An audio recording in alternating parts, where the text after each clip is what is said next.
what is the role of intellectual critique in a society like Holland, where critique and not positive policy making is the standard? Where? What is the role of intellectual critique in critique and not positive? Well, there's the continuation. I see. Should intellectuals take on a more positive role in making neat plans that can be implemented in practice instead of a critical approach? Well, taking the last part, I don't see why there's a distinction. Taking a critical approach just in order to criticize, maybe makes you feel good, but no point. Taking a critical approach because you want to see policy changes, that makes good sense. So go back to, say, the prophets. When they were giving a critical analysis of the deeds of the evil kings, they were calling for a change in policies and attitudes. And that's what critical people ought to be doing, critical intellectuals, if you like. What was the first one? What is the role of an intellectual critique in a society where critique is the not standard? Change the society. It doesn't work like that. You get some. Yeah, thanks. You said, don't speak truth to powers, they'll know it already. How do you explain they don't act on this truth? Don't speak truth to power. Oh, they do. I mean, how the powerful... Oh, sorry, go ahead. What you argue for is reasonable, very reasonable to any human being. How come people in power don't act on it? Are they all corrupted by power, immoral, perhaps amoral? Well, they may be whatever they are. That's, for their families and psychiatrists to worry about. But they're in institutions. When you're an institution and you play a role in that institution, there's some limits on what you can do.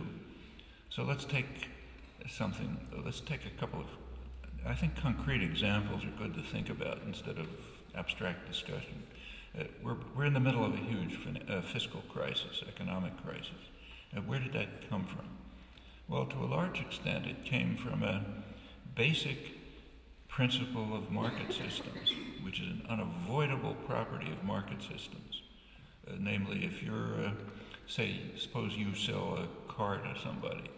If you're paying attention, you carry out that transaction so that you make out reasonably well and the other person does too. But there's some things you don't consider. Like you don't consider the effect on her, say.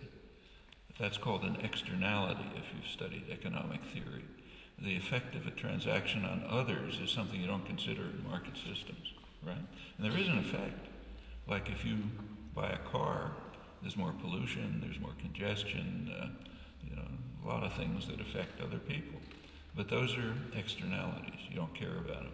Well, in financial systems, there's a big externality, which is well understood. It's called systemic risk.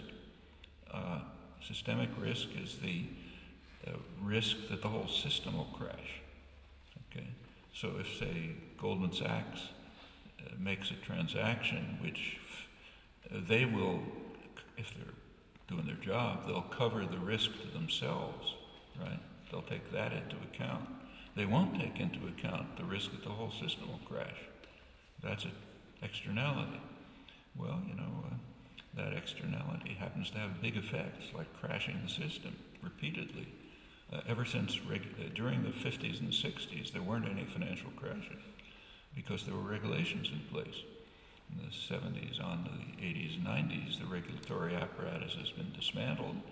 As a result, systemic risk is always ever present, and you have repeated financial crises.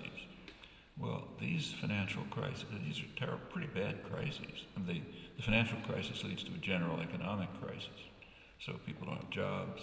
In the United States now, probably 20% of the population qualifies for food stamps because they just can't get food. It is pretty serious. But for the rich and the powerful, it doesn't matter because they don't really, this comes back to talking truth to power. They may preach market systems, but they don't believe in them. What they believe in is a powerful nanny state that works for them. not for anyone else, but it works for them. So if the system crashes, say Goldman Sachs and JP Morgan Chase and Barclay Banks and the rest of them, if they crash the system as they just did, they have a solution. Run to the nanny state, holding your copy of Hayek and so on, and tell them to bail you out, meaning the taxpayer to bail you out, which is what happens. That's a government insurance policy. It's called too big to fail. It means if you crash the system, you just come and say, look, I'm too big to fail, bail me out. And the taxpayer dutifully bails them out. Right now, they're richer than ever. If you're following what's happening in the United States, there are huge protests all over the country, in Wisconsin and elsewhere, and people are in real trouble.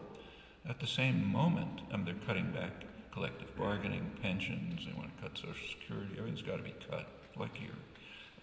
Meanwhile, at the very same moment, the people who caused the crisis are giving themselves fabulous bonuses. Goldman Sachs just quietly, and they're the worst of them, announced $17.5 billion in bonuses for management, $12.5 million just for the CEO, triple his salary, and so on. Now, that's happening right at the moment when there's real suffering around the country. The same. I just happen to be in England. There's a front page story every day about the bankers who gave themselves a massive bonus. Probably the same is happening here. But so that's an externality. You don't pay attention to it. Now let's go back to the CEO of Goldman Sachs. Is he a bad person? No, I don't know I don't care one way or another whether he's a good person or a bad person. Like I say, that's a problem for his family. But the role that he plays, it forces this decision, literally. If he decides, I'm not going to make that decision, he's out and somebody else is in who will make it. Because that's a property of the semi-market system that he's participating in. Now, in that case, there's somebody around to bail you out when everything crashes. But there's another case, quite a critical one, in fact, a lethal one, where externalities are ignored and necessarily ignored, and it'll probably destroy the species. That's the environmental crisis. The business world does not want to do anything to deal with the environmental crisis for good reasons. It harms their short-term profit. Now, suppose you're the CEO, chairman of some major corporation in the United States. Your task is to maximize short-term profit and market share, period. If you don't do that, you're out and somebody else is in. In fact, in Anglo-American law, it's a legal requirement. But quite apart from that, you just have to do it or you're just not in that position anymore. It's a crime of the position, not of the individual. That means you've got to ignore externalities. In this case, the externality is the fate of the species. It means you have to try to convince people, you have to run big propaganda campaigns to convince people that global warming is a liberal hoax and so on, which is exactly what's being done. It's quite effective.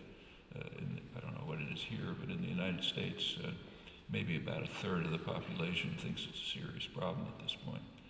And you take a look at the new Republican Congress, just about everyone who came in as a climate denier. It's all a liberal hoax. We don't want to do anything.